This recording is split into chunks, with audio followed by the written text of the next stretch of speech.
Can we all just agree that the other reason that 2025 will be absolutely epic, pretty much a third of the grid are effectively brand new drivers who we don't know much about in Formula 1, and that all but 4 of the F1 drivers are under the age of 30. So prepare for rookie mayhem and chaos, but the good kind, not the Russian egg kind. Yep, the 6 rookies that are coming aboard the Formula 1 hype train this year are racers who you could fairly describe as not simply being paid drivers with no major achievements to their name whatsoever. And in some cases, they have practically swept the junior board all the way up to the top, and it would be a crime for them not to be in Formula 1. Only just 12 months ago, we were going from Abu Dhabi 23 to Bahrain 24 with no changes whatsoever. It looked bleak. Now though, completely different story. So today I'd like to talk about all of these rookies, and don't worry, I know it's been really funny. We're not going to be including Fernando Alonso in this list, because,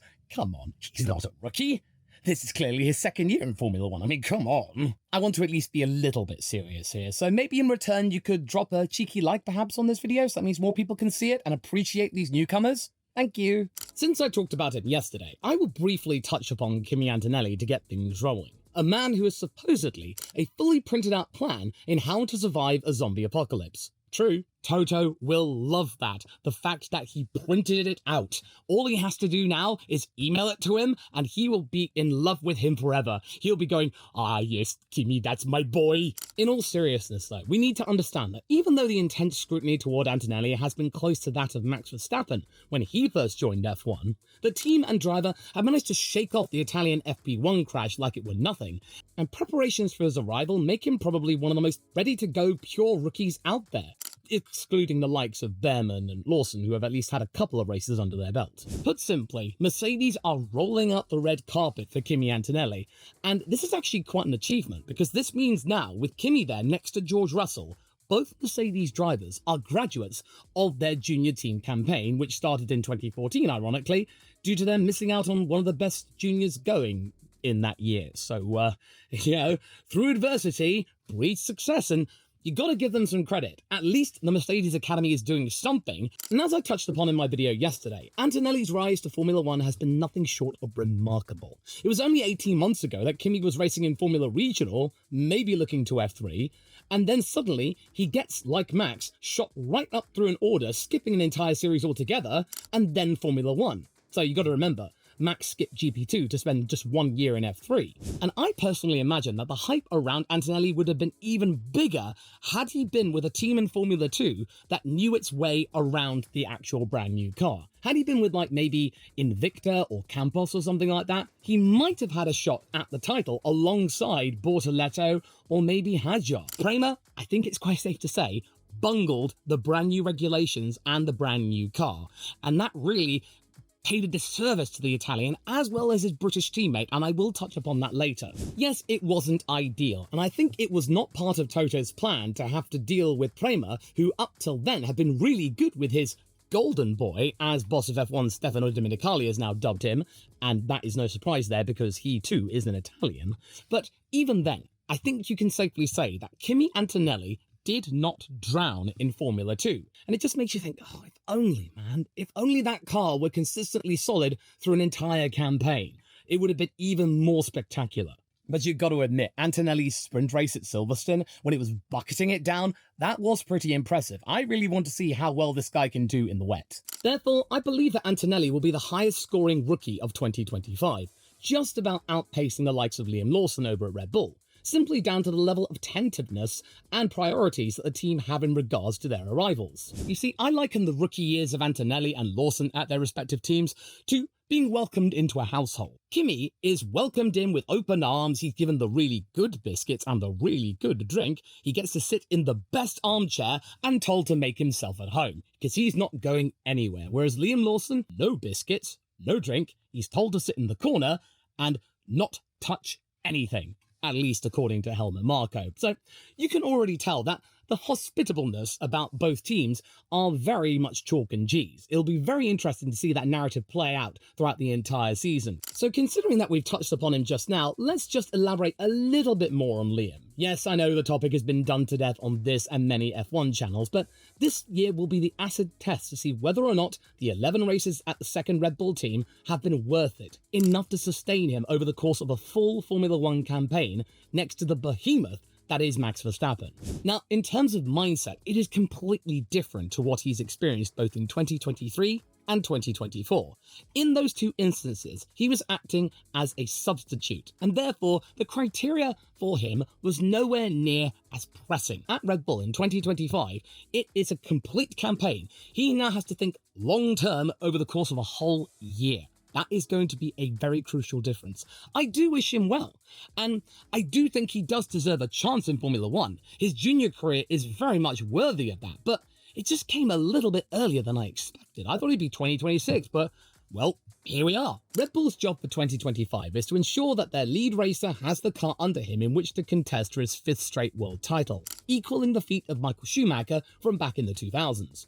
Not that Max is bothered by that sort of thing, but you know, it's just a straight up statistical fact. All the while, Liam is there to quietly learn, not get in the way, in readiness for the day when Max calls it quits, because it will happen, or to ensure that the team has a fair crack at the whip for the team title once more. I think the team are expecting him to maybe at least score a similar amount of points to what Checo did, and ideally, a little bit more than that. But how is he expected to do that if he's not been given the freedom to be able to express himself in terms of the car's development? It's just a little bit weird. And also then to be within 3/10 of Max Verstappen, which is a feat that neither Gasly, Albon or Checo could actually accomplish during their own tenures. It's sort of, you know, they want one thing but then they want another thing. It's really, really confusing. But there's no denying that Liam has extremely good adaptability. There's nothing like him out there. With Red Bull putting him in Super Formula and DTM, and he did not disgrace himself one bit, and he even contested for said titles on the first time of asking. There is no denying he is worthy of being in Formula 1.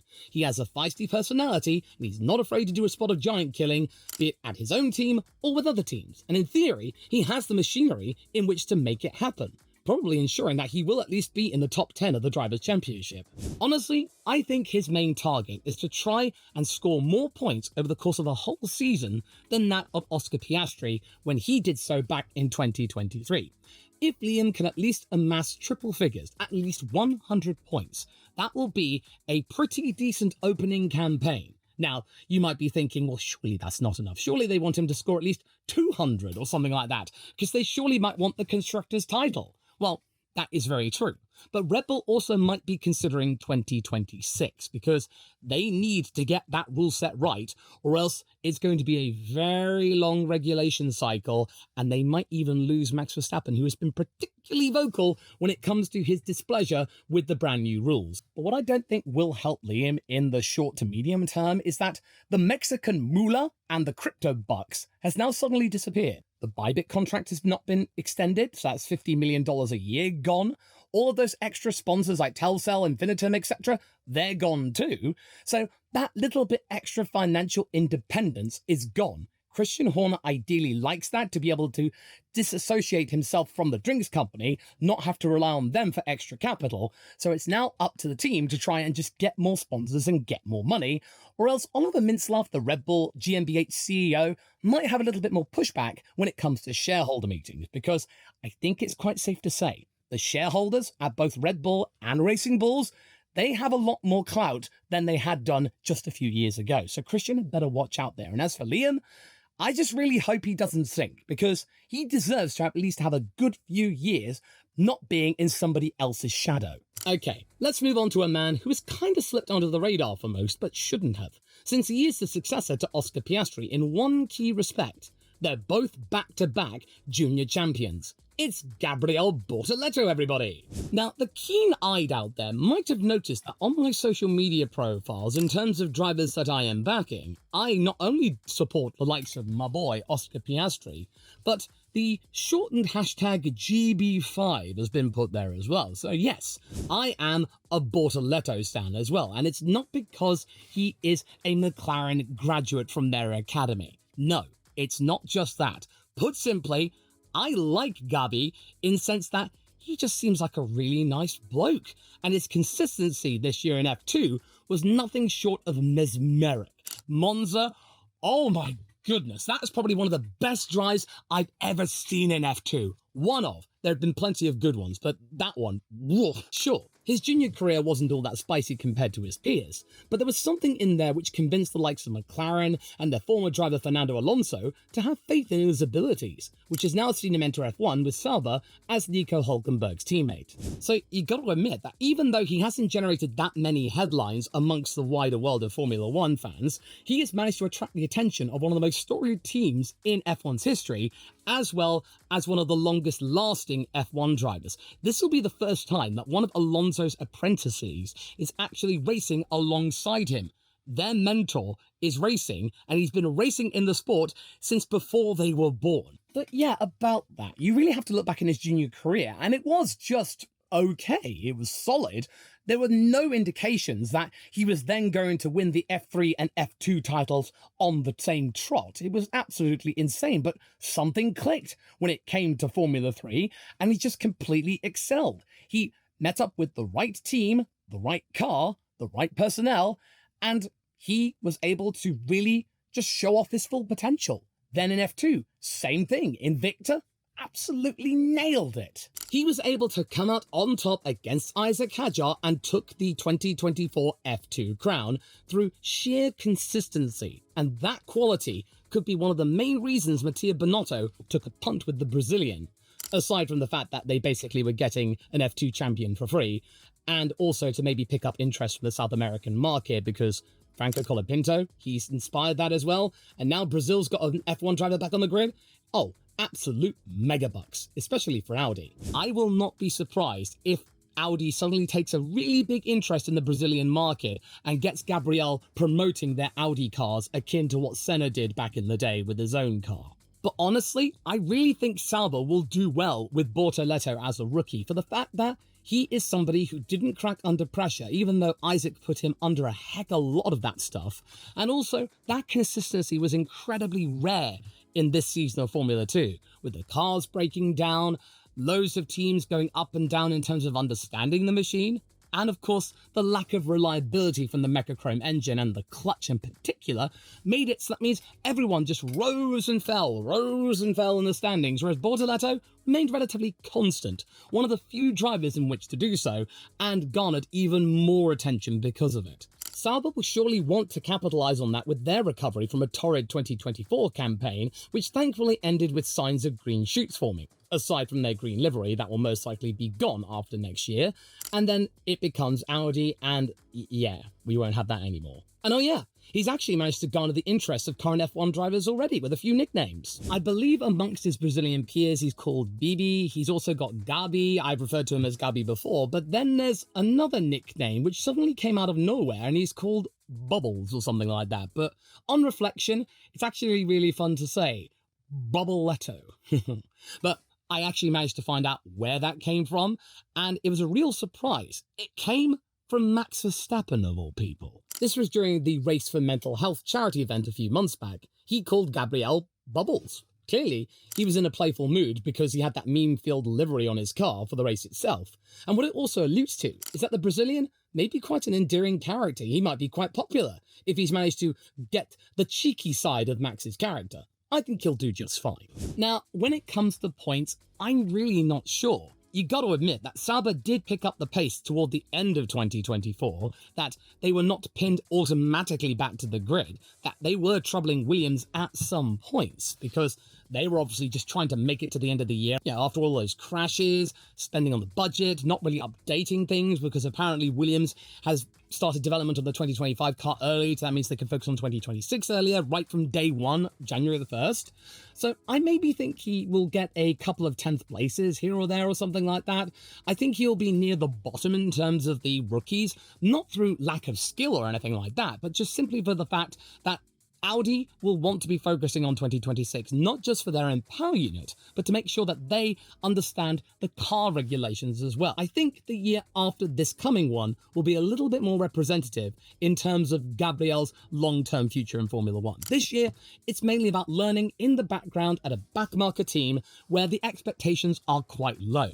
If he can exceed those, then I think that will stand him a really good service going forward in terms of him understanding the team and maybe getting a cheeky point here or two. But I think the expectations should be between 3 to 5 points or something like that. I think that's a fairly reasonable target. Oh, and I just want to do this for the sake of it. So with me now, Brazil!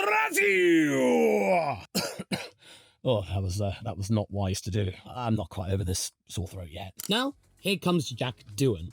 I've noticed quite a few times that many people seem to forget that he's even competing in Formula One next year, despite him getting the call-up for Abu Dhabi in 2024 next to Pierre Gasly, and almost deputising for the Canadian Grand Prix as well, when Ocon narrowly escaped the sack. Now, arguably, his junior career is not the most decorated amongst this batch of rookies, but I think you can safely say it's a fairly solid one. There have been multiple third places and second places, more than enough to accrue the amount of super license points that he requires to at least have one crack at the whip of Formula One. But then at the same time, you have to look back throughout career, and the last time he actually won a championship was back in his karting days in 2015 in Australia. I would say he's a fairly solid pair of hands. He's just not an electric pair of hands. Whether or not he'll click in Formula One, it's a little bit more ambiguous than maybe Bortoleto or Antonelli or Bearman. He will need time to prove himself, and that is a major issue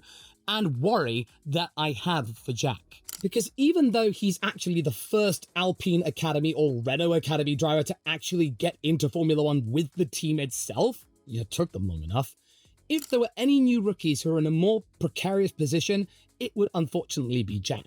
Despite me thinking he deserves this opportunity to race and maybe get more chances to see his motorbike star of a father Mick around the grid more often, the status of his F1 period as well as the team that he's succeeding with is making me think that maybe he might not have a really hospitable time of it, even less so than Liam Lawson. Now, I personally don't think that even though he's not got the most inspiring junior career, he's not going to be pinned to the back of the grid or anything like that. We only have to look at Abu Dhabi. He was solidly in like 12th or 13th or something. Yeah, he was not going to be besting Pierre Gasly or anything like that, but he certainly wasn't going to be dragging them down. But also at the same time, them just lumping him in at that final race was a really telling circumstance because it was a really high stakes environment. Jack managed to survive it, but I think we're going to be getting more of that team really turning the screw on the Australian. The aspirations of Alpine right now just point to him not being their main priority. The team's made it clear that it requires its own academy racer to be on the ball immediately. He's not going to be getting a settling in period that Logan Sargent did of nigh on 30 races. If it becomes obvious that Jack is not at a pace which is close to or not matching Gasly, where he can help Alpine score points semi-regularly and maybe trouble Aston Martin for 5th place in the Constructors, then the management will not be afraid to reconsider their options. I don't think you need me to tell you that Franco Colapinto might have a chance to not only come back into Formula One come 2026 in the brand new rules, he might actually get a chance next year, because there have been many people who have papped Flavio Briatore talking to Colapinto's manager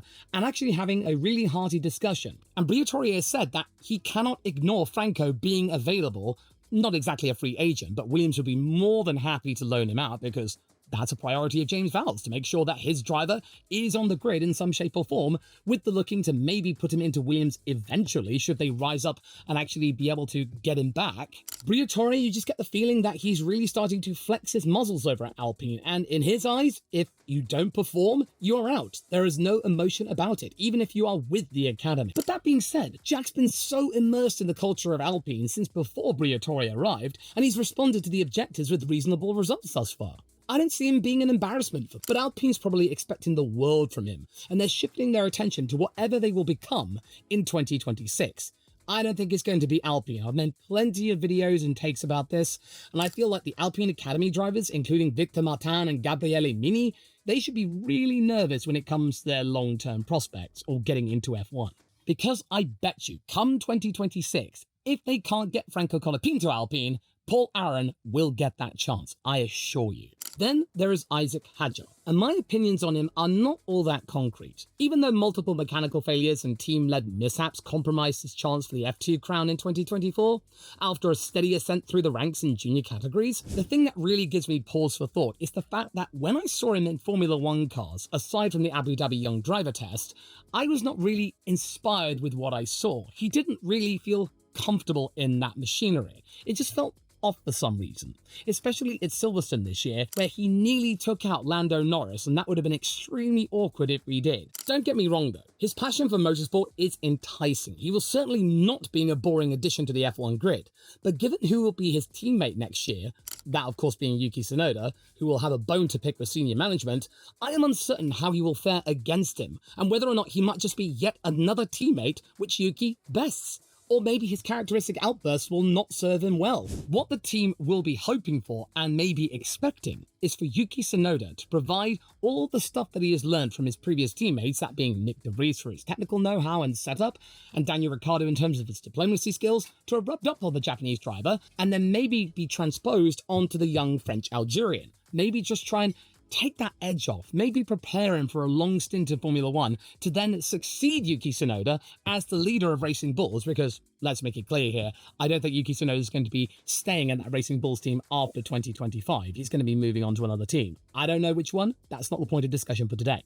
But I just really am concerned that the long-term future of Isack Hadjar is not all that certain. His junior career is not that rock solid. It's good, it's okay, but it's really not electric. It's not that really top of the line performance that Red Bull has seen in the past and would expect. It's been good enough.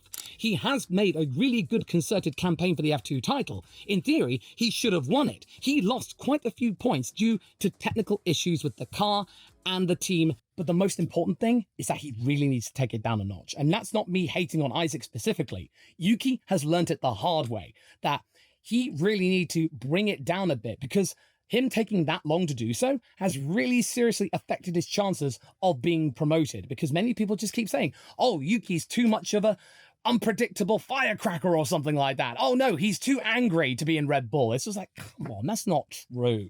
Isack though, right now, yeah, definitely. He really needs to learn from Yuki just to chill. But then again, Racing Bulls might be in a position to be able to produce a better car and maybe have better strategies, more aspirations for midfield glory. That will be emboldened by their new facilities around Milton Keynes coming online for 2025. That will help him tremendously with having a car that may not break as easily. It might aid his confidence as well as having a machine and team that will be catered more to his driving style. Not necessarily just a spec thing where setup is absolutely key. And the team will be pleased to have two drivers with a point to prove, that they're fired up in their own respects. So yeah, I wish Isack the best of luck and all, but we've got to remember that the Red Bull Junior team is now starting to kick into high gear again. There are candidates coming along in Formula 3 and Formula 2 that are impressing in their own right, and you've only got to look to Arvid Lindblad, because I was suspecting if Isack did not get promoted to Racing Bulls, that he would have had Arvid Lindblad as his teammate at Campos in F2.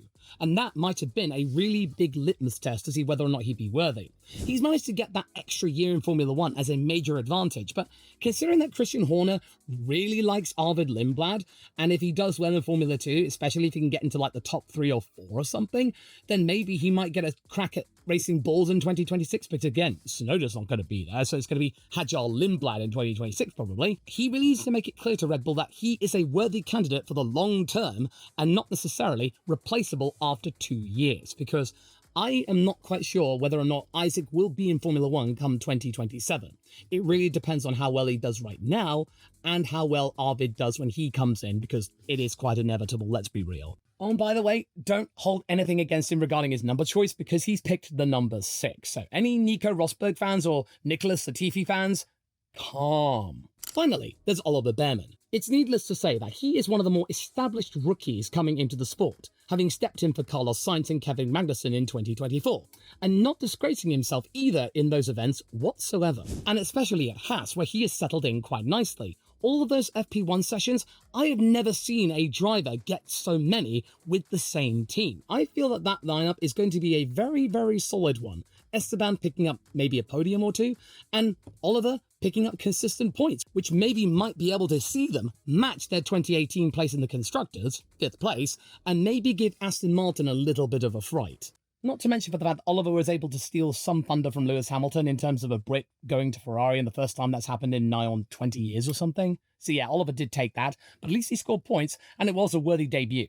And much like with Antonelli, his 2024 campaign was compromised thanks to Prema failing to grasp the fundamentals of the new car, which saw many people forget the solid results Oliver was able to pull off in his rookie year in F2 2023, and his utter domination of that year's Azerbaijan Grand Prix. He basically took everything. Seriously, if there is a race to look forward to see what Oliver can do in a car that is catered toward him specifically, because that's what those FP1 sessions have been for, to make sure that there is a car that Oliver can drive well from day one, it's going to be Baku. I guarantee you, Esteban is going to be a changed man next year. He is going to be so much more relaxed, I assure you. And Oliver, same thing.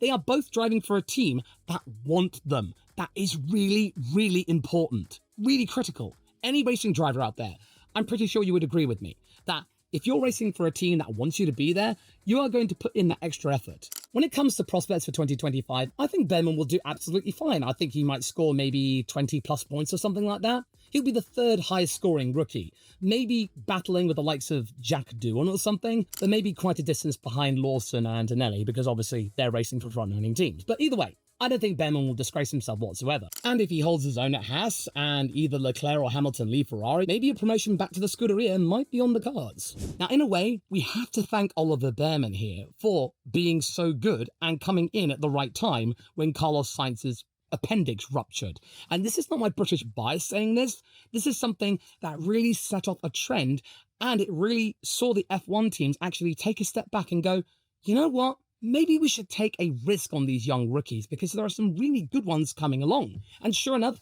they are.